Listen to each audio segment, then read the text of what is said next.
This is Justin Kantor of soulmusic.com. Today I'm doing the first in our series of interviews with artists featured on the Cool Million Back for More album that's just been released on the Said Soul label out of Germany. The singer I have the privilege of talking with right now is a lady who's mastered her craft on Broadway stages, on the road, and in the studio with legends like Bob Dylan, Stevie Wonder, Luther Vandross, even in New York and LA nightclubs with her own act, and as a grand champion female finalist on Star Search. And the lady I'm talking about is Peggi Blu, and she's here to tell us about her new track, I See You, as well as what she's been up to lately, and school us a little bit on her impressive track record in the biz so far. So it's an honor to speak with you again, Peggy. How are you doing today? I'm very well, thanks, Justin. It's my pleasure to talk to you.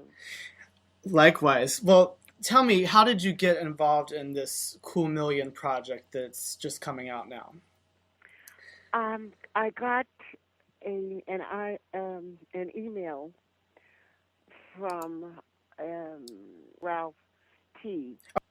in England who said, "I have something that I think you'd be interested in, and I've given them your address, your email address." Mm-hmm. And I was like, "Okay, who is this? What is this about?" And sure enough, he turned me on to them, and they sent me a track and said, "We're doing this project," and that they had Melissa Morgan, and they started naming the other people who, would be on, who would be taking part in this venture. And I thought, what? How nice! So when they sent the track, you don't know what to expect. Sometimes you don't know what people think when they say, "I have something great for you," because you don't know exactly how they hear you, Right. and how they take what they hear of you. So, but when they sent me the music, I was so excited. I was like, "Okay, I can work with this." Uh-huh. And so I called in my writing partner, Terry Bradford, and we got the lyric done.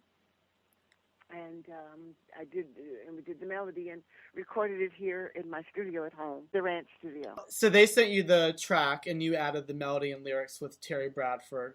And Yeah, so you felt what they offered or presented to you meshed well with the style that you like to do. absolutely. Mm-hmm. Frank Ryle, that's his name. Mm-hmm. And they put together that music, and it was just absolutely fabulous. So how would you describe the sound of I See You? I See You is kind of like pop R&B. Mm-hmm. It's a lighter version of some of the things that I've done, Mm-hmm. but you try and keep flowing with the sound of music as it is today. Right. It is different than when I first started, because when I first started, it was heavy R&B, real gospel based, Right. you know. But we've evolved. Yeah, well, but it's interesting what Rob and Frank are doing with this sound because it definitely does have a kind of throwback vibe to the good boogie sound of the 80s. It's a really good boogie sound of the '80s, but this one I thought lighter. For me, I'm singing it a lot differently. Right, vocally you're approaching it in a more understated way, I guess. Yes, Yeah, and it has a kind of a jazzy feel to it almost. absolutely. That's why I gave it that treatment. Yeah, yeah, that's nice because that gives it a distinguishing touch, I think, on the Hmm. album. This is one in a long line of accomplishments, musical accomplishments for you. I know when we spoke previously, you had told me some about how you got your start in the gospel world with the Nathaniel Lewis Singers. Yes. And so tell me about the highlights of some of those early musical experience and then maybe how you eventually made the transition into the other worlds of theater and R&B and everything. You want me to go back 500 years? Oh, you're so modest. No, no, you're. We I'm know like, that I know you always say that, but you're very deceiving in how you look if that's really the case. 500 years. Okay, Nathaniel Lewis was, actually, I was very young. Hmm. Nathaniel had brought his group of singers, the Nat Lewis Singers, to my little small town in North Carolina when I think I must have been 12 Hmm. or so, and they could, oh my God, could they sing? Yeah. And I remember saying to him, I want to be in your group. And he said, when you grow up and you move to New York, you can be considered to be in my group if there's a vacancy. Uh-huh. And that was my plan. And he didn't know that I just pondered and pondered and pondered. And surely by the time I was 14, we were already living in New York. But Wow. I didn't know how to reach Nathaniel. The church, Holy House of Prayer for All People, that I went to, one of his singers, Betty, belonged to that church, which I did not know at that Okay. time. And sure enough, one day Betty said, you know, one of the girls is leaving. She was getting married and going to have babies and move away. And Betty said, now, at this time now, I must have been maybe 16, 17 years old. Okay. Betty said, would you like to come and try out? And I jumped at that chance, and I went and sang Yeah. and got the part. Now, my uncle, who I lived with, who was at that time a bishop, was not pleased. Oh, really? He wasn't pleased. The Nat Lewis singers did do gospel, but he wasn't pleased because they were about to do a gospel play in a nightclub. Oh, yeah.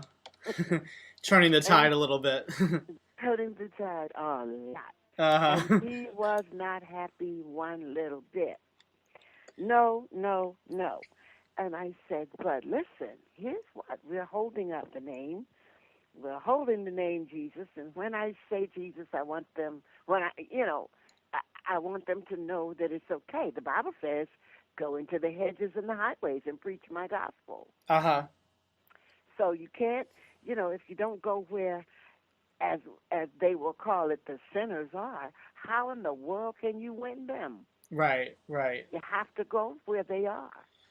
And so he finally got the message that, okay, I'm going to really do this with or without your permission. Yeah. I'm going to do it. You had a And you had a so mission. I was on a serious mission. Yeah. And so we did it. We did the play. It took me to Vegas. I had to have working papers because I was really young. I was not able really to be in, wasn't supposed to be in a casino. Right. But if you had working papers and you got out of there after you sang, it would, back then it was okay. Yeah. So they let me come on stage and I did my numbers and then I had to leave. And that was fine with me. It Wasn't wasn't that, as tight at that point, I guess, as far not as all the back then. security restrictions and all No, that. Yeah. no, no. Yeah. And I couldn't stay up really late because I had to get up and go to school. He Right. sent a tutor with me. So you went from like high heels and nightclubs to schoolwork in the day, with the To chalkboard and sneakers. everything. Yeah. That's right. Wake up, it's time to do history. Thinking, Uh-huh. what? I sang to 2 o'clock in the morning.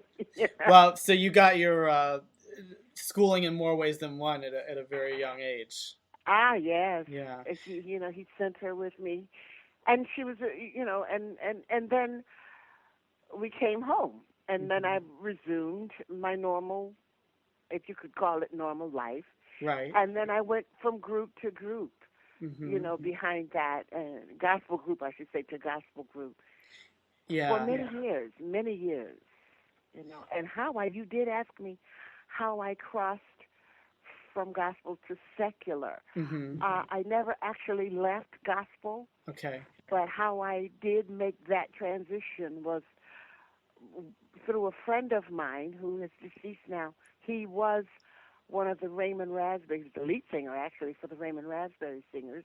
His name was Carl Hall. Yeah. And Carl one day said, I'm going to take you to the studio and introduce you to session work.